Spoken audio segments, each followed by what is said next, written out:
तो फ्रेंड्स, गर्मियाँ आ चुकी हैं और इस समय तो बहुत ज़्यादा गर्मी पड़ रही है। और गर्मियों में आइसक्रीम खाना किसको नहीं पसंद है।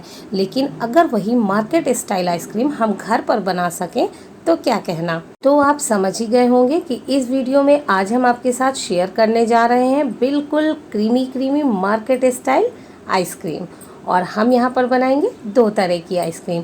पहली आइसक्रीम हम बनाएंगे अमेरिकन नट्स और दूसरी आइसक्रीम बनाएंगे कॉफ़ी आइसक्रीम।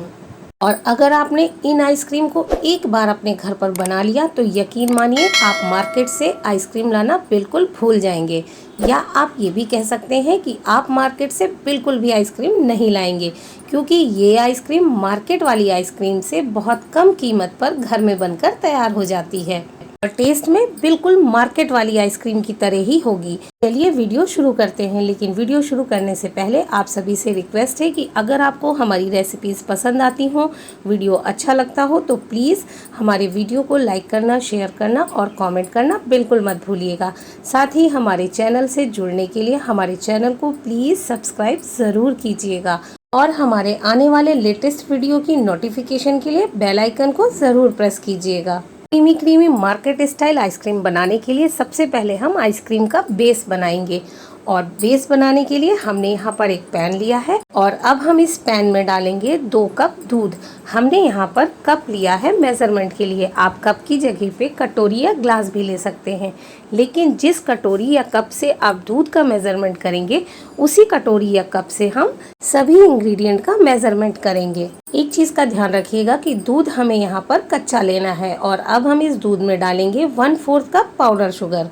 साथ ही इसमें डालेंगे 1/4 कप मिल्क पाउडर। अगर आप मिल्क पाउडर का यूज़ नहीं कर रहे हैं तो आप इसकी जगह पे कंडेंस मिल्क का यूज़ कर सकते हैं, लेकिन वो कब डालना है वो हम आपको आगे बताएंगे। मिल्क पाउडर डालने के बाद अब हम इसमें डालेंगे 2 table spoon corn starch. Corn starch डालने के बाद अब हम इन सभी इंग्रेडिएंट को दूध में अच्छे से मिक्स कर देंगे। ध्यान रखिएगा, अभी मैंने दूध को गैस पर नहीं रखा है। इंग्रेडिएंट को अच्छे से मिक्स करने के बाद अब हम इसमें एक लास्ट इंग्रेडिएंट और डालेंगे और वो इंग्रेडिएंट है बेकिंग सोडा। हम यहाँ पर डालेंगे 1/4 टेबल स्पून बेकिंग सोडा। अब आप ये सोच रहे होंगे कि आइसक्रीम बनाने में हमने बेकिंग सोडा का यूज़ क्यों किया। सोचिए, चलिए हम ही बता देते हैं। बेकिंग सोडा डालने से पहली चीज़ तो ये दूध जो है बिल्कुल फटेगा नहीं, क्योंकि हमने यहाँ पर कच्चे दूध का यूज़ किया है। और कच्चे दूध में हमने पाउडर शुगर भी डाल दिया, मिल्क पाउडर भी डाल दिया, कॉर्न स्टार्च भी डाल दिया, जिसकी वजह से हो सकता है कि दूध फट जाए। इसीलिए हमने यहाँ पर बेकिंग सोडा का यूज़ किया है। और एक कारण यह भी है कि बेकिंग सोडा डालने से जो हमारा ये मिश्रण बनकर तैयार होगा उसमें एक एरिएशन आ जाएगा और साथ ही ये मिश्रण हल्का हो जाएगा, जिसकी वजह से इसका टेक्सचर क्रीमी क्रीमी सा होगा। एक बात हम आपके साथ शेयर करना चाहते हैं कि मैं एक हाउसवाइफ हूँ, मुझे बहुत ज़्यादा जानकारी तो नहीं है, लेकिन इतना ज़रूर है कि मैंने अपने अनुभव से, अपने बड़ों से जो भी सीखा है वही चीज़ें मैं आपके साथ शेयर करती हूँ। तो चलिए अब हम इस मिश्रण को पका लेते हैं। और अब हम इस मिश्रण को बराबर चलाते हुए मीडियम टू लो फ्लेम पर ही पकाएंगे। इस चीज़ का ध्यान रखिएगा कि इस मिश्रण को हमें बराबर चलाना है, क्योंकि अगर हम इस मिश्रण को नहीं चलाएंगे तो जो हमने इसमें मिल्क पाउडर और कॉर्न स्टार्च डाला है वो पैन की तली में लग जाएगा, जिसकी वजह से आइसक्रीम का टेस्ट खराब हो सकता है। और ये देखिए, दूध वाला मिश्रण थोड़ा सा थिक हो गया है, लेकिन अभी इसे हमें और थिक करना है। इसीलिए इसे अभी हमें बराबर चलाते हुए अभी और पकाना है। और साथ ही आपको इस मिश्रण में छोटे छोटे बबल्स दिख रहे हैं, ये बेकिंग सोडा डालने की वजह से हुआ है। साथ ही इस मिश्रण को देखने से भी लग रहा है कि ये मिश्रण काफ़ी क्रीमी हो गया है। और ये देखिए, मिश्रण और भी क्रीमी हो गया है। और अब हम गैस को ऑफ कर देंगे, क्योंकि जब ये मिश्रण ठंडा होगा तो ये और थिक हो जाएगा। और अब हम इसे बराबर चलाते हुए ठंडा करेंगे ताकि इस पर मलाई ना जमे। और ये देखिए, ये दूध वाला मिश्रण ठंडा हो चुका है और देखिए ठंडा होने के बाद इसकी कंसिस्टेंसी कितनी थिक हो गई है। और अब हम इस मिश्रण को एक बोल में निकाल लेंगे और इस मिश्रण को आप थोड़ी देर के लिए चाहे तो फ्रिज में भी रख सकते हैं। ये देखिए, हमने इस मिश्रण को 15 मिनट के लिए फ्रिज में रख दिया था ताकि ये और ठंडा हो जाए। आप चाहें तो रखें और चाहें तो ना भी रखें, बस मिश्रण ठंडा होना चाहिए। और अब हम इस मिश्रण को एक स्ट्रेनर की मदद से छान लेंगे। और ये देखिए छानने के बाद मिश्रण में इस तरह के लम्स निकले हैं, इसीलिए हमने मिश्रण को छान लिया था ताकि मिश्रण में कुछ लम्स रह गए हों तो वो निकल जाएं। ये देखिए छानने के बाद मिश्रण और भी क्रीमी हो गया है और अब हम इस मिश्रण को साइड में रख देंगे।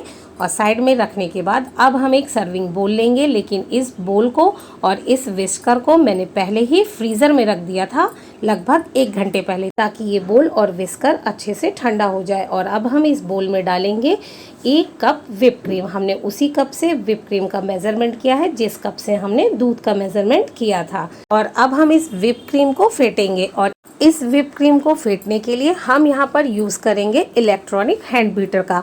अगर आपके पास इलेक्ट्रॉनिक हैंड बीटर नहीं है तो आप इसकी जगह पे हैंड विस्कर का यूज़ कर सकते हैं, लेकिन उससे समय ज़्यादा लगेगा।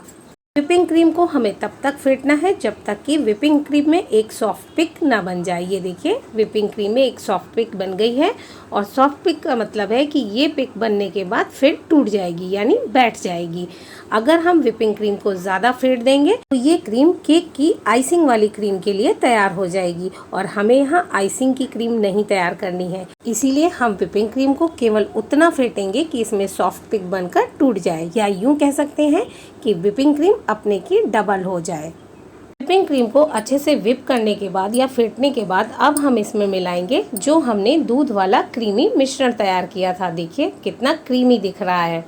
दूध वाले क्रीमी मिश्रण को व्हिपिंग क्रीम में डालने के बाद अब हम इस मिश्रण को अच्छे से मिक्स कर देंगे। व्हिपिंग क्रीम में दूध वाला मिश्रण अच्छे से मिक्स करने के बाद हमारे पास जो ये मिश्रण बनकर तैयार हुआ है, इस मिश्रण को हम कहेंगे आइसक्रीम का बेस। और इस बेस से आप कई फ्लेवर की आइसक्रीम बना सकते हैं। बस इसमें फ्लेवर ऐड करते जाइए और आइसक्रीम बनाते जाइए। अब हम इस आइसक्रीम वाले बेस को 2 भागों में डिवाइड करेंगे क्योंकि हम यहाँ पर 2 फ्लेवर की आइसक्रीम बनाएंगे। इसके लिए हमने एक बोल लिया है और इस बोल में हम आधा आइसक्रीम बेस वाला मिश्रण निकाल देंगे। आइसक्रीम बेस को आधा आधा करने के बाद अब हम एक बोल में मिलाएंगे ½ table spoon vanilla essence. Vanilla essence डालने के बाद अब हम इसमें मिलाएंगे चॉप किए हुए ड्राई फ्रूट्स। हमने यहाँ पर काजू, पिस्ता, बादाम, किशमिश और चिरौंजी को लिया है, जिन्हें हमने छोटा छोटा चॉप कर लिया है। ड्राई फ्रूट्स की मात्रा को आप अपने अनुसार घटा बढ़ा सकते हैं और अपनी पसंद के ड्राई फ्रूट्स भी डाल सकते हैं। अब हम इस आइसक्रीम में डालेंगे इस आइसक्रीम का मेन इंग्रेडिएंट और वो है जेली। हमने यहाँ पर कलरफुल फ्लेवरफुल जेली ली है जो मार्केट में बहुत आराम से मिल जाती हैं, या आप जेली वाली टॉफ़ी भी ले सकते हैं। और इन्हें हमने छोटा छोटा कट कर लिया है। जेली वाली टॉफ़ी डालने के बाद अब हम इन सभी इंग्रेडिएंट को आइसक्रीम बेस में अच्छे से मिक्स कर देंगे। अब तो आप समझ ही गए होंगे कि हम यहाँ पर कौन सी आइसक्रीम बना रहे हैं। नहीं समझे? चलिए हम बता देते हैं। हम यहाँ पर बना रहे हैं अमेरिकन नट्स, या इसे आप अमेरिकन बाइट भी कह सकते हैं। हमने आपसे कहा था कि कंडेंस मिल्क हमें किस जगह पर मिलाना है, ये हम आपको आगे बताएंगे। तो बस इसी स्टेज पर आप कंडेंस मिल्क मिला सकते हैं। और एक टिप, अगर आपको आइसक्रीम में शुगर की मात्रा कम लगे तो आप इसमें पाउडर शुगर मिलाने की बजाय कंडेंस मिल्क का यूज़ कीजिएगा। आइसक्रीम बहुत टेस्टी बनेगी। सभी इंग्रेडिएंट को आइसक्रीम बेस में अच्छे से मिक्स करने के बाद अब हमें इसे सेट होने के लिए फ्रीज़र में रखना है। तो इसके लिए हमने यहाँ पर एक ग्लास का टिफ़िन लिया है जो एयर टाइट टिफ़िन है और इस टिफ़िन में हम ये आइसक्रीम डाल देंगे। आप देख सकते हैं कि आइसक्रीम कितनी क्रीमी है। अमेरिकन नट्स वाली आइसक्रीम को एक कांच के टिफ़िन में डालने के बाद अब हम इसके ऊपर डालेंगे थोड़ी सी कट की हुई जेली। साथ ही इसमें डालेंगे थोड़े से चोको चिप्स। चोको चिप्स डालना टोटली ऑप्शनल है, लेकिन चोको चिप्स डालने से आइसक्रीम का टेस्ट बहुत अच्छा आता है और बच्चे इसे बहुत पसंद करते हैं। चोको चिप्स डालने के बाद अब हम इस टिफ़िन को बंद कर देंगे और इसे हम कम से कम 8 से 9 घंटे के लिए फ्रीज़र में रख देंगे। हो सके तो ओवरनाइट रख दीजिए, जिसकी वजह से आइसक्रीम अच्छे से सेट हो जाएगी। तो चलिए अब हम इसे फ्रीज़र में रख देते हैं और साथ ही दूसरे फ्लेवर की आइसक्रीम बना लेते हैं। दूसरे फ्लेवर की आइसक्रीम बनाने के लिए हम यहाँ पर लेंगे 2 टेबल स्पून कॉफ़ी पाउडर और उसमें डालेंगे 2 टेबल स्पून गर्म पानी और उसके बाद हम इन दोनों को अच्छे से मिक्स कर देंगे। कॉफ़ी वाले मिश्रण को अच्छे से मिक्स करने के बाद अब हम इस कॉफ़ी वाले बोल को साइड में रख देंगे और जो हमने दूसरे बोल में आइसक्रीम बेस निकाल कर रखा था इसे ले लेंगे और अब हम इस आइसक्रीम बेस में मिलाएंगे ये कॉफ़ी। कॉफ़ी को मिलाने से पहले एक बार हम कॉफ़ी को फेंट लेंगे और उसके बाद इसे हम आइसक्रीम बेस में मिला देंगे। अगर आपको कॉफ़ी की मात्रा आइसक्रीम बेस में कम लगे तो आप इसमें अपने टेस्ट के अकॉर्डिंग कॉफ़ी ऐड कर सकते हैं। और अब हम कॉफ़ी को आइसक्रीम बेस में अच्छे से मिक्स कर देंगे। कॉफ़ी को अच्छे से मिक्स करने के बाद अब हम इसमें डालेंगे half table spoon chocolate essence. अगर आपके पास चॉकलेट एसेंस नहीं है तो आप इसकी जगह पे वनीला एसेंस का भी यूज़ कर सकते हैं। और अगर आपके पास वनीला एसेंस नहीं है तो आप एसेंस को स्किप भी कर सकते हैं। चॉकलेट एसेंस को अच्छे से मिक्स करने के बाद अब आइसक्रीम को बिल्कुल मार्केट जैसा बनाने के लिए हम इसमें डालेंगे थोड़े से चोको चिप्स। अगर आपके पास चोको चिप्स नहीं है तो आप चोको चिप्स को स्किप कर सकते हैं और इसकी जगह पे चॉकलेट को छोटे छोटे टुकड़ों में कट करके डाल सकते हैं। साथ ही इसमें डालेंगे हम मेल्ट की हुई चॉकलेट, लगभग 4 से 5 टेबल स्पून। मेल्टेड चॉकलेट ज़रूर डालिएगा क्योंकि कॉफ़ी के साथ में चॉकलेट का कॉम्बिनेशन बहुत अच्छा लगता है। अब हम इस कॉफ़ी आइसक्रीम को सेट होने के लिए किसी एयर टाइट डिब्बे में डाल देंगे और इसे हम फ्रीज़र में रख देंगे कम से कम 8 से 9 घंटे के लिए। और ये देखिए हमने कॉफ़ी आइसक्रीम को एक कांच के टिफ़िन में रख दिया है और अब हम इसके ऊपर से डालेंगे थोड़े से चोको चिप्स। चोको चिप्स डालना टोटली ऑप्शनल है। साथ ही हम इसमें डालेंगे जिग जैग तरीके से थोड़ी सी मेल्टेड चॉकलेट। अब आप सोच रहे होंगे ये हम क्यों डाल रहे हैं, देखते जाइए हम ये क्यों डाल रहे हैं। चॉकलेट डालने के बाद अब हम एक टूथपिक लेंगे और उस टूथपिक से इस चॉकलेट को पूरी आइसक्रीम में फैला देंगे। ये देखिए जिग जैग तरीके से, किसी भी तरीके से आप फैला दीजिए। और फैलाने के बाद देखिए इस आइसक्रीम के ऊपर कितनी सुंदर डिज़ाइन बनकर तैयार हो गई और आइसक्रीम देखने में भी बहुत खूबसूरत लग रही है। तो चलिए अब हम इसे भी बंद कर देते हैं और इसे भी हम कम से कम 8 से 9 घंटे के लिए फ्रीज़र में रख देते हैं सेट होने के लिए। और ये देखिए मैंने तो आइसक्रीम को 7 से 8 घंटे ना रख करके बल्कि ओवरनाइट सेट होने के लिए रख दिया था। और देखिए आइसक्रीम बहुत अच्छे से सेट हो गई है और देखिए देखने से भी आइसक्रीम क्रीमी क्रीमी सी लग रही है, बिल्कुल मार्केट जैसी। तो चलिए अब हम इसे सर्व करते हैं। साथ ही आप सभी लोगों से एक रिक्वेस्ट है कि इस आइसक्रीम को एक बार अपने घर पर ज़रूर ट्राई कीजिएगा। यकीन मानिए ये आइसक्रीम बिल्कुल मार्केट जैसी बनकर तैयार होती है।